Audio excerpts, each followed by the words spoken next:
Olá, pessoal! Eu sou Andréia Menezes do programa digital Filhos Bem Resolvidos para mamães e filhos viverem melhor. Hoje eu trago um tema muito comum no meu consultório, que é sobre o medo.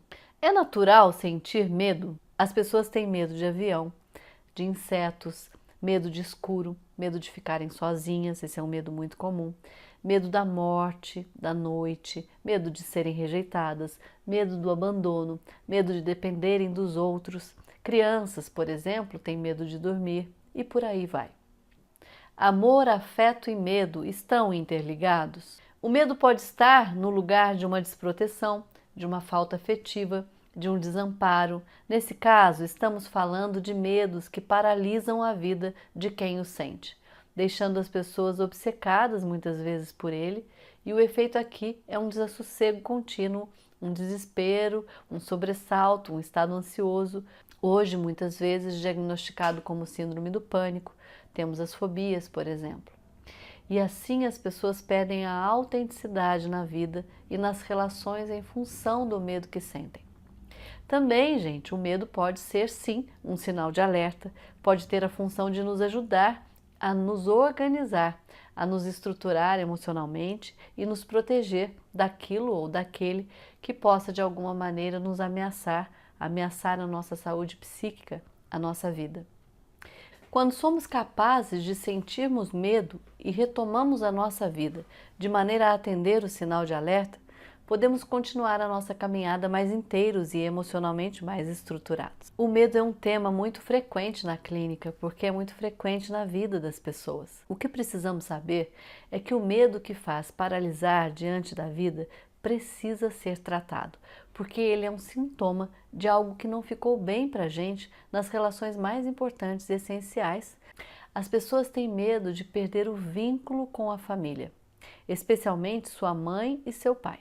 Uma criança que não tem uma vida rica de afeto com seus pais e não tem também suas necessidades primeiras e mais essenciais atendidas para constituir-se e para se estruturar na vida, ela sentirá medo. Sentirá medo de perder essa conexão e ficar sozinha, ficar só. Percebam aqui que uma criança nesse contexto de desamparo, ela já está só, ela já está se sentindo só. Mas ainda assim, e por isso mesmo, ela fará de tudo para aliviar esse sentimento, desenvolvendo sintomas para tentar, de toda maneira, preservar sua proximidade com seus pais, ao preço muitas vezes de sua saúde. A gente pode dar exemplos, né? Por exemplo, à noite as crianças pedirem para dormir com seus pais, dormirem na cama de seus pais, terem medo de ficarem sozinhas no quarto, de apagarem a luz e por aí vai. É claro que a gente vai falar de várias intensidades desse medo, né? Tem um medo que a gente pode entender como natural, de uma criança que passa por algum momento de fragilidade, e tem um medo relacionado à estrutura daquela criança. Uma criança que não se sente amada, ela não se acalma. Ela está sempre precisando colocar à prova o amor de seus pais. Quando eu me deparo com uma pessoa com medo no meu consultório, eu não olho para o medo. Eu olho para as relações afetivas dessa pessoa. Ali está o medo. O medo pode ser um estado afetivo que está sedento de amor. O mesmo acontece na vida adulta. Quando não pudemos ser amparados por nossos pais como precisávamos, nos dirigimos ao nosso par amoroso com uma função pré-determinada.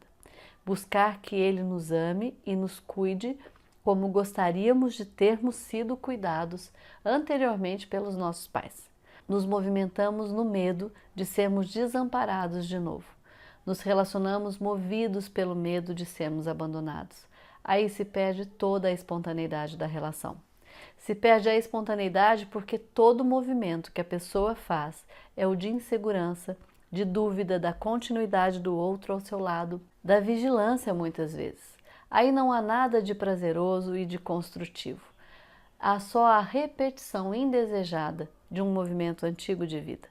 Quando a gente se vê numa relação de muita insegurança e de muito medo do abandono, da rejeição, seja do que for, a gente não necessariamente tem como solução se separar do marido ou da mulher, porque muitas vezes isso tem a ver com questões antigas da gente mesmo. Então, nessa hora, é preciso que a gente construa uma nova maneira de viver.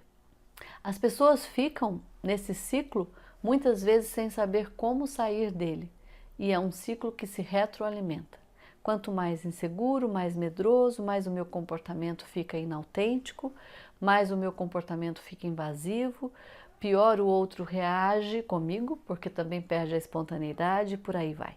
Esse é um grande problema dos casais. Muitas vezes, por trás de uma indiferença, de uma agressividade extrema, de uma ansiedade e um desamparo contínuo, por trás está o medo. O que nos faz perceber que, sem nos sentirmos amados, conectados a quem nós amamos, nós não amadurecemos emocionalmente. No lugar de amadurecer, existe um trauma. E um trauma, gente, trocado em miúdos, é aquilo que sentimos quando o gesto espontâneo do cuidado e do afeto de quem é tão importante para a gente não chega até nós como nós precisamos. E para finalizar, o mais importante, como nós resolvemos um trauma. Nós resolvemos um trauma recuperando o que ficou perdido, o que ficou interrompido, experimentando o cuidado que nos faltou de outras maneiras e com outras pessoas, recuperando o que não foi possível ser realizado. Um trauma só é recuperado num ambiente em que a pessoa interessada se sinta em segurança. Passo a passo, a ajuda e o cuidado lhe é oferecido. Isso é possível. E se esse vídeo fez sentido para você, ou ao ouvi-lo você pensou em alguém, compartilhe. Se inscreva no canal e aperte o sininho lá. Beijinhos no coração e até mais.